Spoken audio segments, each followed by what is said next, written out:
લશ્કરે તૈયબાનો આતંકવાદી મોહમ્મદ ઉસ્માન ઉર્ફે ચીની એક ખતરનાક મિશનને પાર પાડવા ભારતમાં ઘૂસ્યો. કાશ્મીર આવ્યા પછી અહીંનો વિકાસ અને ટેકનોલોજી જોઈને તેનો ઈરાદો જ બદલાઈ ગયો. તેને વર્ષોથી વાળ ખરવાની સમસ્યા હતી અને તેનું મન આતંકવાદ ફેલાવવાના બદલે હવે આ સમસ્યાનો ઈલાજ શોધવામાં પરવાઈ ગયો. આ ચક્કરમાં તેણે શ્રીનગરના એક ક્લિનિકમાં જઈને પોતાનું હેર ટ્રાન્સપ્લાન્ટ પણ કરાવી લીધું.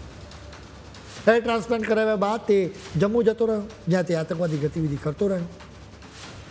આ બધા વચ્ચે સુરક્ષા એજન્સીઓ બનાવટી આધાર કાર્ડ અને પેન કાર્ડની તપાસ કરી રહ્યા હતા. ત્યારે તેમને ઉસ્માન મળ્યો. તેની પૂછપરછ કરવામાં આવી ત્યારે તેણે કહ્યું કે પાકિસ્તાનમાં તેને કહેવામાં આવ્યું હતું કે જમ્મુ કાશ્મીરમાં રહેતા મુસલમાનોની હાલત ખૂબ જ ખરાબ છે.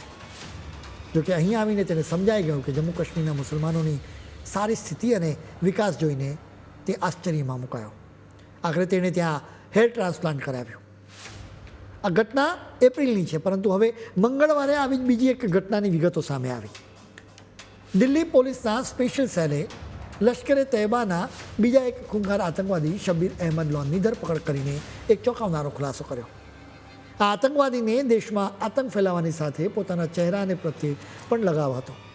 તેના માથે વાળ નહોતા, એટલે તે હેર ટ્રાન્સપ્લાન્ટ કરાવવા માગતો હતો. એટલે તે ગુરુગ્રામના એક ડૉક્ટરને મળ્યો. આ આતંકવાદીએ 2.5 લાખ રૂપિયાનો ખર્ચ કરીને હેર ટ્રાન્સપ્લાન્ટ કરાવ્યા. તેને દાંત ચમકાવવાનો પણ શોખ હતો, એટલે તેણે ગુરુગ્રામના ડૉક્ટરનો ફરી સંપર્ક કર્યો. દાંતની મોંઘી સારવાર કરાવી. આ ક્રૂર આતંકવાદી સીધો હાફિઝ સઈદની સાથે વાત કરતો હતો. તે દિલ્હીમાં આત્મઘાતી હુમલો કરવા માટે આવ્યો હતો, પરંતુ પકડાઈ ગયો. હેર ટ્રાન્સપ્લાન્ટ કરાવવા પાછળનો શબ્બીરનો એક હેતુ પોતાની ઓળખ પણ છુપાવવાનો હતો. ભૂતકાળમાં મુંબઈમાં 26/11ના હુમલાના કાવતરાખોર એવા સાજિદ મીરે પોલીસથી બચવા માટે પ્લાસ્ટિક સર્જરી કરાવી હતી.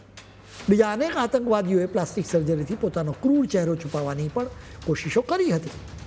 હવે દેશની અંદર રહેલા આવા તમામ જિહાદી ચહેરાઓનો પર્દાફાશ થાય એ ખૂબ જરૂરી છે.